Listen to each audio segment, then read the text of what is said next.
Alors, salut à tous. Nouvelle vidéo extrêmement simple, beaucoup plus concise que la dernière fois. Aujourd'hui, on va voir la vraie méthode, simple, sans bullshit, sans artifice, sans rien du tout. Euh, Comment générer un personnage récurrent, un character design récurrent euh, sur Dali. Alors pourquoi Dali? Déjà, Dali marche mieux que Midjourney. Je vais faire une petite intro. Dali marche mieux que Midjourney, même si Midjourney, ça va faire, je crois, 3 4 mois qu'ils ont sorti une balise pour avoir des personnages récurrents. Sauf que ça marche, mais dès qu'on va vouloir faire une action au personnage, il ne va pas être logique. Il va garder la pose du premier personnage auquel on fait référence, et ça va pas marcher. Pas vraiment. Ça marche un peu, mais je préfère Dali largement. Alors, avant de commencer, aussi, il faut savoir deux choses dans Dali. C'est que il y a deux paramètres qui sont cachés. Les deux paramètres sont le prompt et le gen ID. Alors le prompt, vous allez me dire oui, non, mais c'est moi qui écris le prompt, pourquoi il est caché? C'est moi qui l'ai écrit. Alors, avant il n'était pas caché. Quand on générait anciennement sur la toute première version de DALI et DALI Mini sur la version web, le prompt était directement envoyé à DALI. Il y avait juste un check pour le content policy, mais c'est tout. Là maintenant que c'est intégré au LLM, donc au Large Language Model de ChatGPT, donc là en l'occurrence 4O, mais ça a été pareil avec 4, euh, il va réinterpréter le prompt pour en créer un lui-même qui va trouver lui-même plus pertinent et plus logique à utiliser, et des fois plus long aussi. Même si on va donner quelques mots, il va faire quelque chose de long, et il va l'interpréter lui-même. Euh, Là, aujourd'hui, on n'en a pas besoin, mais il va falloir le garder en tête quand on génère des images parce que c'est important. On va le voir plus tard. Et le deuxième paramètre qui est caché, c'est le Gen ID. Le Gen ID, c'est quoi? C'est comme une génération procédurale dans un jeu vidéo. Ça va être une graine de génération. Donc, techniquement, si on utilise cette graine de génération avec le même prompt qui est caché et sur lequel on n'a pas la main, ça va littéralement générer la même image. C'est pareil sur Midjourney, il y a la seed, la balise seed.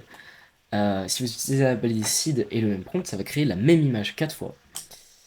Euh, alors maintenant, on a créé.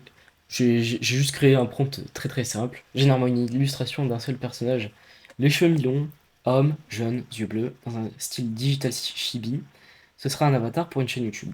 Par exemple, donne-moi le gen ID d'image, format 1.1, donc carré. C'est quelque chose de simple. Généralement seulement le personnage seul au milieu sur fond blanc. Alors il le génère, il va me donner le gen ID, et le gen ID, on va l'utiliser comme un mot qui va avoir un poids du coup sur le prompt.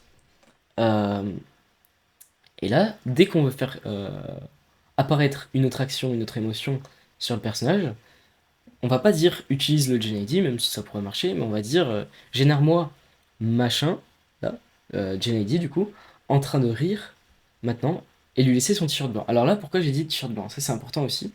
Si vous en avez.